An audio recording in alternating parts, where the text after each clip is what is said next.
Hello everyone, welcome to a bumper edition of Let's Talk Criterion. Now they recently released the box set of 7 films by Wong Kar-wai, and that's the world of Wong Kar-wai. And here it is folks in all its glory. As you can definitely see, it's a fairly sizable, beautifully packaged set. It's got a sort of plastic outer cover which opens out to reveal a very thick, full colour book packed full of information on this unique filmmaker. Inside the book there are pockets with postcards and a still from some of the films. And finally, as you can see, a fold-out section containing all 7 movies dated from 1988 through to 2004. Now there are 2 titles from the set already available in the Criterion collection, and that's of course In the Mood for Love and Chungking Express. Now Chungking Express is out of print, so that's very hard to get hold of as a single title, but you don't need to worry because they're all available again in this superb box set. Now Wong Kar-wai's directed 12 full-length features and a number of shorts, so 7 of them are in this box set, so it's a very large part of his filmography. Now many people will hail In the Mood for Love as his best film to date, but I think that's subjective.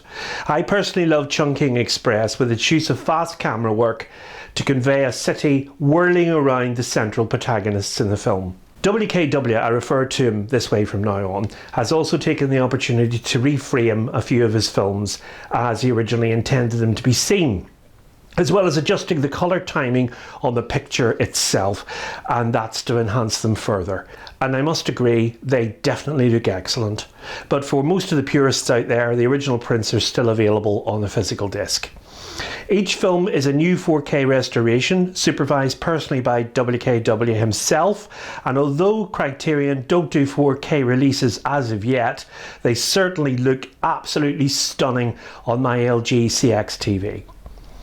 Now I'm not going to through each individual film, as this will take a long time, and there are more reviews from other YouTubers I'm sure on the full set as a standalone set with no other features in the video. So I'm going to focus on 2 of the films specifically, just to give you a bit of a feel for his work and the set as a whole. Now firstly, what many believe to be his best work is In the Mood for Love. It's a 2000 Hong Kong romantic drama starring Maggie Cheung and Tony Leung as a secretary, Su Lit-sen, and journalist Chow Moen, who rent rooms next to each other in an apartment in the city. They invariably meet and start a purely platonic relationship at first, as they are often home after their overtime shifts. They have to deal with an overbearing Shanghai landlady, Rebecca Pan plays her, that's Miss Suen, and her mahjong playing neighbours. Of course their feelings do develop for each other in the course of the movie, and they both have an affair. Now that story seems simple enough, but the romance shines through with amazing use of colour in the imagery, as you can see from these stills. That's just WKW's amazing cinematographers at work there, Christopher Doyle and Mark Lee Bin. The film premiered at Cannes to much praise, although it didn't win any actual awards at Cannes. It's now been heralded as one of his best works, and it's been beautifully restored for this Criterion release. You can get this film as a separate Blu-ray, as I alluded to earlier, in the Criterion collection, and it's spine number 147. But warning, this won't be the new restoration of the film. I just love it, it's fantastic. Now the second title I want to focus on is Chungking Express. Now when I watched this, I was absolutely wowed by the clever camera work used. It's just a must for any burgeoning filmmaker for sure.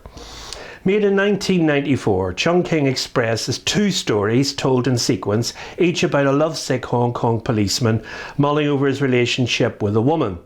The first story stars Takeshi Kaneshiro as a cop obsessed with his breakup with a woman named May and his encounter with the mysterious drug smuggler Brigitte Lin. The second stars Tony Leung again as a police officer roused from his gloom over the loss of his flight attendant girlfriend, Valerie Chow plays her, by the attentions of a quirky snack bar worker played by Faye Wong. Now, the way the director shows the accelerating world around the characters streaming by fast is visually impressive. Chung King in the title refers to Chung King mansions in Tsim Sha Tsui in Hong Kong, where Wong grew up in the 1960s. Express refers to the food stand Midnight Express, located in Lan Kwang Fong. I have terrible Japanese here, I'm so sorry. An area in central Hong Kong. The 7 films in the set are As Tears Go By from 1988, Days of Being Wild from 1990, of course, Chungking Express 1994, Fallen Angels 1995, Happy Together 1997, In the Mood for Love 2000, and what's considered by many to be its sequel, 2046, which came out in 2004. The set itself is absolutely packed with supplemental features, so many I'm not sure where I can start, but I'll try. There's a programme where WKW answers questions from Andre Ackerman and Jonathan Lethem, Sophia Coppola, Ryan Johnson, Lisa Joy of Westworld fame, Chloe Zhao, who directed the recent Nomadland, and there's an alternative version of Days of Being Wild, an extended version of the short film The Hand from 2000, interview and a cinema lesson from Y himself, very exciting for filmmakers there, interviews with his cinematographer Christopher Doyle, deleted scenes, a programme on the soundtrack from I'm in the Mood for Love, with lots of music videos and trailers also. Now this set's a real treat for any Asian film fan, and it's a must buy.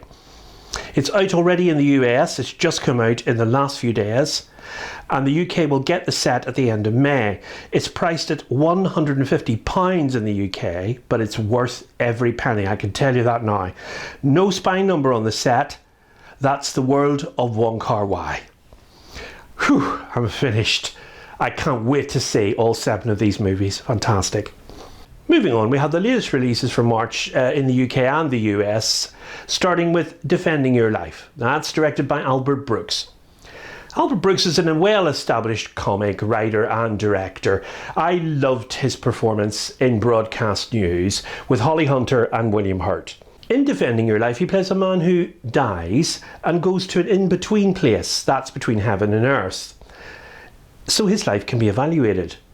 Now, to be honest, A Good Place, you may know that, sort of stole the idea from this film, but there's nothing wrong with that. It's a good idea. There are so many clever moments in this film. Its central premise is that you can defend your decisions you made in life and then be reincarnated to a more rewarding life going forward.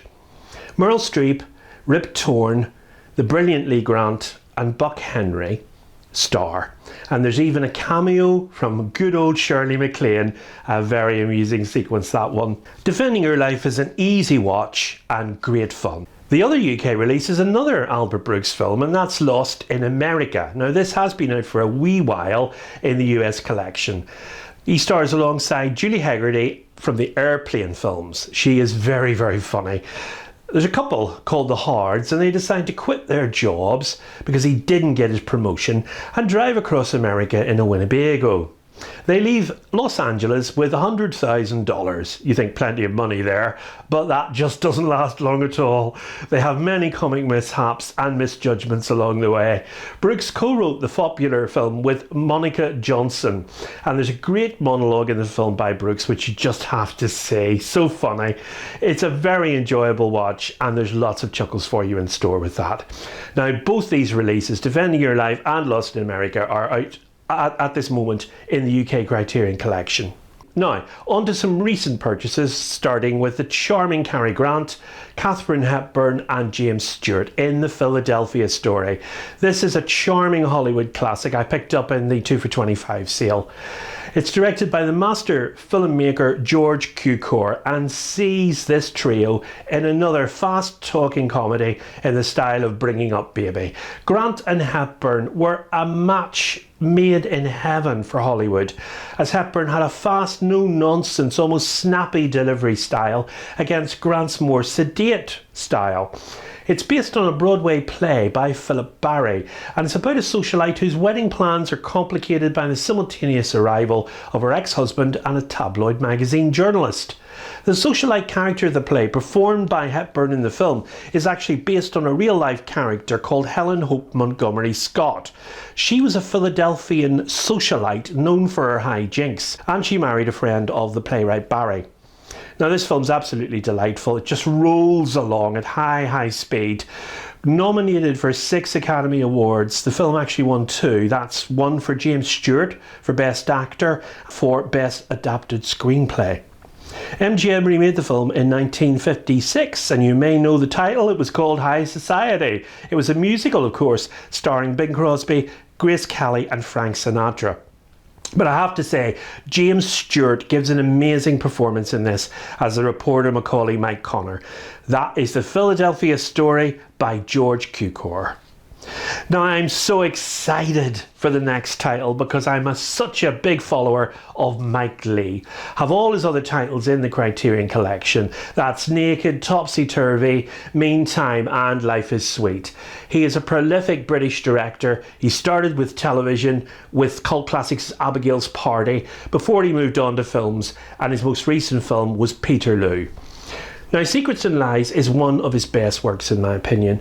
Cynthia is played by Brenda Blethyn. Now, she's a working class white woman with a dysfunctional family. Claire Rushbrook co-stars as Cynthia's other daughter, Roxanne, while Timothy Spall and Phyllis Logan portray Cynthia's brother and sister-in-law respectively, who both secrets of their own affecting their everyday family life. Now, most will of course know Brenda Blethyn as the TV detective Vera. She actually started acting later in her life, so she came quite late to acting. She is of course an amazing British actress, and again Leigh just shows his ability in Secrets and Lies to turn the camera on his actors and let them shine in a real world way. It's reported that Leigh gives his actors very little direction. Basically, he believes that he doesn't need to tell them how to act, because actors should know how to do that. He just points the camera at them and lets them do their stuff. I tend to agree with that. Critically acclaimed, the film won the 1996 Cannes Film Festival's Palme d'Or, as well as the Best Actress Award for Brenda Blethyn. She also won the Golden Globe for Best Actress in a Motion Picture Drama, and at the 50th British Academy Film Awards, the film received no less than 7 nominations, winning both the Best British Film and the Best Original Screenplay. It got 5 Oscar nominations at the 69th Academy Awards. So that's Secrets and Lies by Mike Leigh. And I do hope that Criterion pick up the recent Peterloo, which I also recommend you have a look at. Celine and Julie go boating, or the French is Celine et Julie vont au bateau. It's a 1974 French film directed by Jacques Rivette. Now, the film stars Dominique Labourière as Julie and Juliette Berthaud as Celine.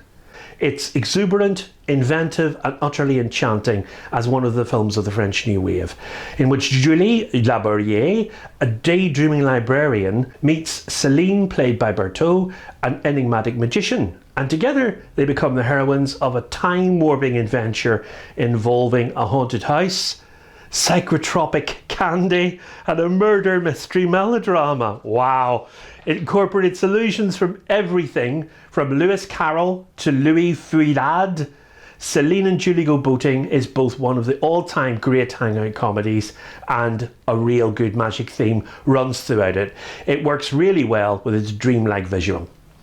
Nice, it's arrived in the collection at long last on Blu-ray. The artwork's also very brilliantly done, blending in with the film's unique style, all perforated throughout the booklet that comes with it. So there you go, that's Celine and Julie Go Boating.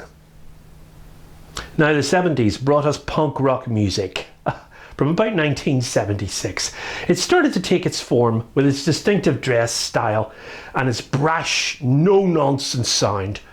Probably the most famous punk rock band ever was the Sex Pistols, led by Johnny Rotten and backed up by Sid Vicious.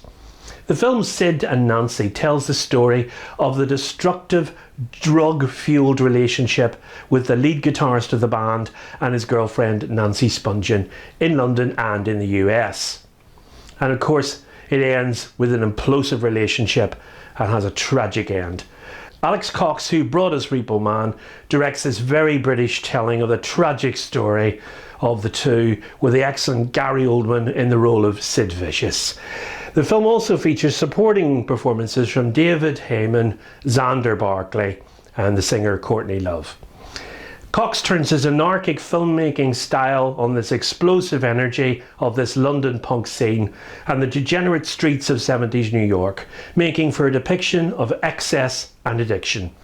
And through the lens of the multi-award-winning cinematographer Roger Deakins, we all know him from 1917, the imagery goes from swooning to grimy, and the film's bleakness is balanced beautifully with surreal humour and genuine tenderness. I wasn't a Sex Pistols fan back in the day, to be honest, but I do appreciate what this film is doing, and it certainly puts the viewer right into the accelerated world of the drugs and music of the time. Sid and Nancy is a really interesting watch. Now, Roman Polanski's reputation has of course failed over recent decades, but that doesn't detract from his power as a filmmaker, especially where psychological paranoia is concerned. With films like Rosemary's Baby and Repulsion, he firmly established his mark on cinema. This is an earlier 1966 film, Cul de Sac, but it's no exception. He cast the amazingly creepy Donald Pleasance in the slyly absurd tale of paranoia from the director's golden 1960s period. Donald Pleasance and Françoise Dorléac star as a withdrawn couple whose isolated house is invaded by the brilliant Lionel Stander. The three engage in role-playing games of sexual and emotional humiliation.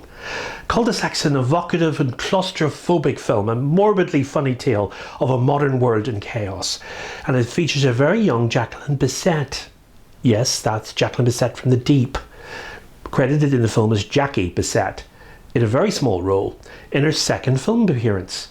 The black and white cinematography is by Gil Taylor, and it was shot in location on the island of Lindisfarne, also known as Holy Island, and that's now become a National Trust property, the place where they filmed it, and it can be toured around by the public. Despite the passage of time, it's remained really fairly unchanged over the years. I certainly enjoy watching this Polish director's early work, and it's certainly the best for me as far as I'm concerned, that and Repulsion. Cul de Sac is spine number 577. So that's it. In the next Let's Talk Criterion, we will have Irma Depp from Olivier Assayas, Memories of Murder from Bong Joon-ho, and Masculin Féminin from Jean-Luc Godard. They're all due out at the end of April. And a few more criterions I also have in the post that I'll share with you when the time comes. So above all, everybody, just keep watching those fantastic films and keep safe.